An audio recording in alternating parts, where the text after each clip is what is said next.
Hello guys, welcome back to this channel. In today's video, I'm going to show you how to view friend request in Heartopia game.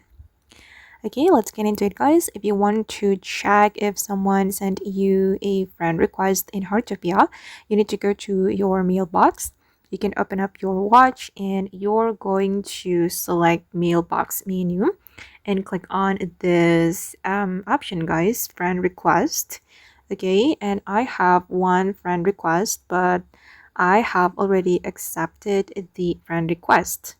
So yeah, just like so. If you want to accept the friend request, you just need to click on accept here.